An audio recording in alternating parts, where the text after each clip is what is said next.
Sumainyo ang Panginoon. At sumaiyo Ang rin. pagpapahayag ng mabuting balita ng Panginoon ayon kay San Juan. Papuri sa iyo, Panginoon. Noong panahong yun, sinabi ni Jesus, tandaan ninyo ito, ang pumapasok sa kulungan ng mga tupa na hindi sa pinto nagdaraan, kundi umaakyat sa di dapat pagdaanan, ay mga magnanakaw at tulisan. Ngunit ang nagdaraan sa pintuan ay siyang pastol ng mga tupa. Pinapapasok siya ng bantay pinto at pinakikinggan ng mga tupa ang kanyang tinig. Tinatawag niya ang kanyang mga tupa sa kanilang pangalan at inilalabas sa kulungan. Kapag nailabas na, siya'y mangunguna sa kanila at sumusunod naman ang mga tupa sapagkat nakikilala nila ang kanyang tinig. Hindi sila sumusunod sa iba, bagkus pa nga'y patakbong lumalayo sapagkat hindi nila nakikilala ang kanyang tinig. Sinabi ni Jesus ang talinghagang ito, ngunit hindi nila naunawaan ang ibig niyang sabihin. Kaya't muling sinabi ni Jesus, tandaan ninyo, ako ang pintuang dinaraanan ng mga tupa. Ang mga nauna sa aking mga magnanakaw at tulisan, ngunit hindi sila pinakinggan ng mga tupa. Ako ang pintuan. Ang sino mang pumapasok sa pamagitan ko'y maliligtas. Papasok siya't lalabas at makatatagpo ng pastulan. Kaya lamang pumupunta rito ang magnanakaw ay upang magnakaw, pumatay at magwasak. Naparito ako upang ang tupay magkaroon ng buhay, isang buhay na ganap at kasiyasiya. Ang mabuting balita ng Panginoon. Pinupuri ka namin, Panginoon Hesukristo. Ang ika-4 na linggo ng muling pagkabuhay ni Jesus ay tinaguri ang linggo ng mabuting pastol, Good Shepherd Sunday. Ang ating pong seminaryo sa Tagaytay ay ipinangalan ni Bishop Felix Perez bilang tahanan ng mabuting pastol.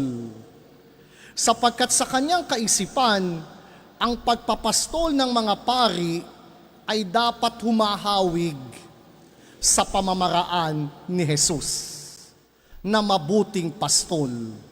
At dahil ito'y tahanan ni Jesus, ito ang angkop na lugar para hubugit pandayin ang mga maglilingkod sa sambayanan. Subalit hindi ito limitado lamang sa mga pari, reliyoso, consecrated people. Ito'y totoo rin sa ating lahat. Sapagkat tayong lahat naman ay kabilang sa kawan ni Jesus bilang kanyang mga tupa. Sa linggong ito, nais ko yung anyayahan, the intimacy of the Good Shepherd. Kung gaano kalapit ang loob ng pastol sa atin bilang kanyang mga tupa. And in that intimacy, we become familiar on the voice of the shepherd. Sa unang pagbasa, narinig natin si Pedro nagsalita ng malakas tungkol kay Jesus na muling nabuhay. But more than the voice of Peter, there is an internal voice that disturbed the listener.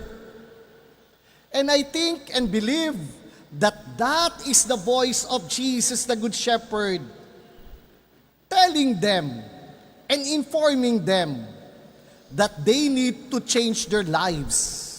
Kaya anong tanong ng mga taong nakarinig kay Pedro? Ano po ang dapat naming gawain?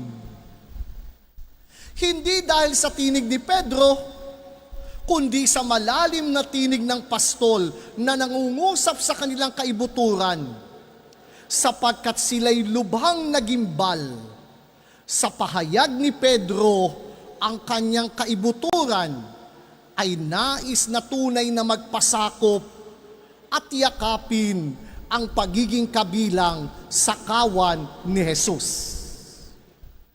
The intimacy of the shepherd to his sheepfold was felt by the listener of Peter that led towards their desire to be part and to be faithful member of the sheepfold of our Lord Jesus Christ. Ang munting tinig na namumutawi sa kanilang puso ay napakinggan ng mga nakikinig kay Pedro at ang paghahangad na mapabilang sa kawan ni Jesus ay gano'n na lamang ang kapangyarihan na nais nilang talikuran ng kanilang kasalanan, magpabinyag at mapabilang sa kawan ni Jesus. The tiny voice of the shepherd. Sa ikalawang pagbasa, ang pastol na ito ay inilalarawan naman sa atin ni Pedro na kung saan ang kanyang kabutihan ay higit na nabatid nang siya ay saktan, na siya ay usigin, gayon din pahirapan, subalit hindi ginantihan ng anumang kasamaan. Sa halip, sinuklian niya ito ng malalim na pananalig sa Diyos na makatarungan. At sa kanyang pagkamatay sa krus, ang ating mga kasalanan ay napawi na at sinabi nga ni Pedro, kayo'y gumaling sa pamamagitan ng kanyang mga sugat. That the goodness of the shepherd shines when he embraced all our woundedness. And by his wounds, all of us are healed. Hindi niya sinuklian ng kasamaan ang masamang ginawa laban sa kanya. Sa halip, ang sugat ng kasamaan ng sangkatauhan ay niyakap niya upang maging daan ng paghihilom ng sugat na ating pinagdaraanan. At sinabi pa ni Pedro, sapagkat nagkawatak-watak kayo gaya ng mga tupang naligaw, ngunit tinipon kayong muli ng pastol na tagapangalaga ng inyong mga kaluluwa. Ang kabutihan ng pastol ay tipunin muli tayo at pagbuklurin bilang kanyang kawan. The intimacy of the shepherd who is willing to embrace the wounds that lead towards our healing, but at the same time, make us whole once again to belong to the sheepfold of our Lord Jesus Christ. Ganitong uri ng pagiging malapit ng pastol sa tupa ang ipinakikilala sa atin ni Pedro, na kung saan ang hangad niya'y pagkabuklurin tayo at yayakapin niya lahat ng sugat at sakit kung ito ang pamamaraan para ang kaisahan ng kanyang kawan ay tunay na magkaroon ng kaganapan. That is the familiarity of the shepherd among his sheepfold. Kaya hindi tayo magtataka, ayon sa larawan ng Ebanghelyo, kilala ng tupa ang tinig ng pastol. Hindi siya maliligaw at hindi niya susundan ang mga wad na tupa, wad na pastol, sapagkat kilala niya ang tinig ni Jesus. At yun po ang unang hamon sa ating lahat. We belong to the sheepfold of Jesus when we grows in familiarity on the voice of God in our lives, and not allowing ourselves to be led or misled by the false shepherd of the world. Kabilang ako sa kawan ni Jesus, kung alam ko at kilala ko ang tinig ni Jesus. Sa inyo po bang buhay, tunay bang napapakinggan nyo pa ang tinig niya na nangungusap sa inyo araw-araw? At kung nakikita natin, na-identify, ito'y tinig ni Jesus. Ang pangalawang tanong, siya ba'y inyong sinusundan? Napakagulo ng mundo, napakaraming ingay, napakaraming tinig na tayo napapakinggan. Hindi natin alam kung tama at totoo. But when we grow in familiarity with the voice of Jesus, the risen one, as our good shepherd, in spite of all those voices, we could distinguish it is the voice of the Lord. I will not allow myself to be misled. And that is the intimacy of the shepherd in us. Kaya maganda hunting tanungin, sa ating buhay na paglalakbay sa mundo, can I identify tinig ni Jesus yun? At kapag nakirinig natin ang tinig ni Jesus, ito ba'y ating sinusundan? Kaya ganun din sa ating mga pamamunot paglilingkod. Sa kwento ng Ebanghelyo, si Jesus, ang mabuting pastol, ay iba sa mga magnanakaw at tulisan. Sapagkat ang mga magnanakaw at tulisan daw ay dumadaan sa hindi dapat pagdaanan. Pero ang pastol, dumadaan sa pintuan. Ang mga tulisan at magnanakaw, umaakyat sa di dapat pagdaanan. But Jesus, as our good shepherd, enters into the door. And in the process, Jesus himself claimed, "Ako ang pintuan."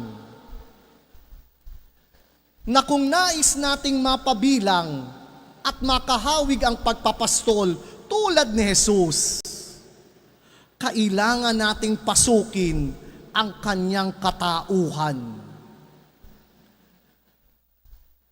Tayo pong mga Pilipino noon, pagpapasok sa bahay at pintuan, bahagi ng paggalang natin ay iwanan ang ating mga pangyapak na kasuotan. And this is very Asian. Ang mga Asyano daw po, iniiwanan yung mga sandalyas, sapatos, tsinelas sa labas bago pumasok sa tahanan at pasukin ang pintuan. Bahagi ito ng pagkilala natin kay Jesus bilang pintuan ng ating buhay. To enter into the being and into the life of Jesus, we need to leave something behind in order that we might freely embrace the life of Jesus in our lives and making ourselves partaker and sharers in the shepherding role of our Lord Jesus Christ. Kaya nung araw po, iniiwanan yung mga tsinelas, sandalyas, maging sapatos sa labas. Tanda ng paggalang para pasukin ang pintuan ng bahay na ating tinutuluyan. In order for us to enter into the life of Jesus, we need to leave something behind. Our biases and prejudices, our negative thoughts, even our judgment. Kung nais nating pumasok kay Jesus bilang pintuan, dapat nating iwanan ito upang higit tayong maging malaya at bukas sa gabay at patnubay ni Jesus sa ating pamumuno, pangangasiwa o kaya'y pagmamalasakit sa mga kawan na ipinagkatiwala sa atin ng Diyos. Kaya tayo pong lahat, we are all partakers in the shepherding role of Jesus bilang mga magulang, bilang mga profesional, bilang kasapi ng samahan at organisasyon. Kung si Jesus ang ating pastol, pasukin natin ang kanyang katauhan. But we need to leave something behind so that the more we could embrace the ways of Jesus, who is willing to suffer for the sake of the sheepfold in order to guide us towards everlasting life. At ano ang hangarin ng pastol na ito ayon sa Ebanghelyo? Upang ang mga tupay magkaroon ng buhay, isang buhay na ganap, isang buhay na kasiyasiya. Yun pala ang layunin ng pastol. Hindi para sa kanyang sarili, kundi para sa kapakanan ng mga tupa na makibahagi sa isang buhay na ganap, isang buhay na kasiyasiya. Kaya magandang tanungin natin, are we willing to enter into the life of Jesus? But for that to happen, what are the things that we need to leave behind? What are the mindset that become a standing block so that the ways of the Good Shepherd will be our own? What are the biases, prejudices, and our judgment that will be a block so that the shepherding role of Jesus will be with us? And like Him, we could be agent of a life, buhay na ganap, buhay na kasiyasiya. Kaya inaanyayahan tayo ni Jesus, pasukin natin ang kanyang katauhan. Huwag tayong matakot at mangamba, sapagkat mabuti ang layunin niya para sa atin. At lubos tayong lumublob sa kanyang pagkatao upang hubugit pandayin tayo bilang mabuting mga tupa ng kanyang kawan at tunay na maging pamilyar sa kanyang tinig, at ito'y masundan natin sa araw-araw nating pamumuhay. Kaya bilang mga pastol, are we growing in familiarity with the voice of our sheep? Marami yung mga magulang nagpapastol ng mga anak, pero hindi naman kilala ang inyong mga tinig, ni hindi natin kilala ang mundo na kanilang ginagalawan. Bahagi ng pagiging pastol ay bumabad sa piling ng kanyang mga tupat maging kaamoy. Bahagi ng mga pagiging pastol ni Jesus ay handang masugatan kung ito ang daan para sa paghihilom at kagalingan. At magiging ganap ang ating pagpapastol sa ating mga kawan kapag patuloy nating pinapasok ang buhay ni Jesus at iniiwan natin ang mga balakid at hadlang para makabahagi tayo ni Jesus sa isang buhay na ganap at kasiyasiya, at maakay din natin ang ating mga tupa tungo sa kaganapan ng buhay na hangad ng pastol para sa lahat ng kanyang kawan. Muli, akuin natin, ako ay kabilang sa kawan ni Jesus bilang kanyang mga tupa. Maging pamilyar nawa tayo sa kanyang tinig, sundan natin ang kanyang pamamaraan, at sa mundo na napakaingay, nawa tayo maging katuwang ni Jesus sa pagpapastol sa ating sambayanan para sama-sama nating tamasahin ang hangad ng pastol, isang buhay na ganap, isang buhay na kasiyasiya. Muli po, pinapaalalahanan tayo sa May 16, araw ng Sabado, may kumpilan pong magaganap sa ating parokya. Kung kayo may mga anak at apo, 12 taong gulang pataas, may pagsasanay pong ginagawa tuwing Sabado sa compound ng St. Joseph College. Magdala po ng baptismal certificate. Pangalawa, ilang linggo mula ngayon ay sasapit na ang Flores de Mayo. Tulad ng nakagawian natin sa halip na bulaklak na nalalanta.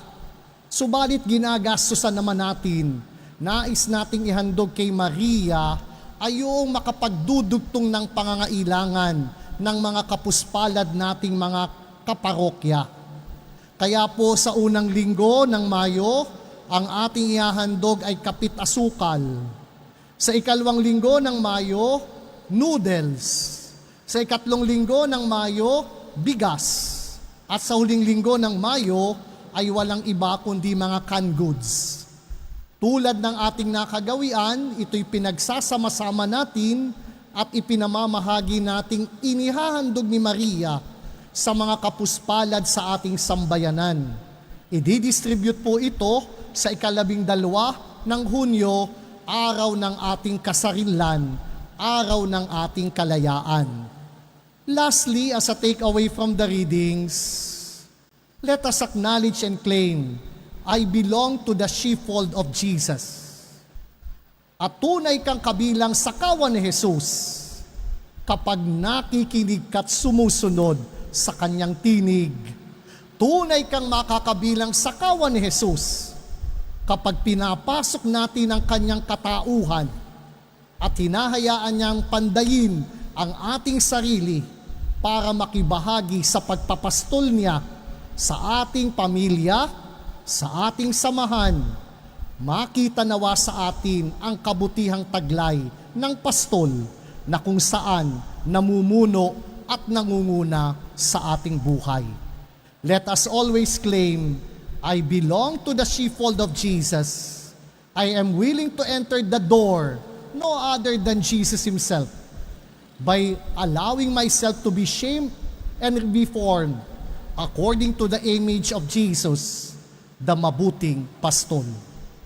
Sumainyo ang Panginoon, At sumaiyo rin. yumuko kayo habang iginagawad ang pagbabasbas. Ang Diyos na tumubos at kumupkop sa inyo pakundangan sa pagkabuhay ni Jesucristo ay siya nawang magpala sa inyo ng kaligayahan magpasawalang hanggan. Amen. Kayong pinagkalooban ng manunubos ng walang maliw na kalayaan ay pagkamiti nawa niya ng kanyang pamanang buhay na walang hanggan. Amen. Dahil kayo'y kaisa niyang bumangon mula sa kamatayan, pakundangan sa pananampalataya at binyag, kayo naway makaptambal ng mga nasa kalangitan, pakundangan sa inyong mabubuting pamumuhay ngayon at magpasawalang hanggan. Amen. At pagpalain kayong lahat ng dakilang Diyos Ama, Anak, at Espiritu Santo. Amen. Naihandog na natin ang hapag ng Eukaristya.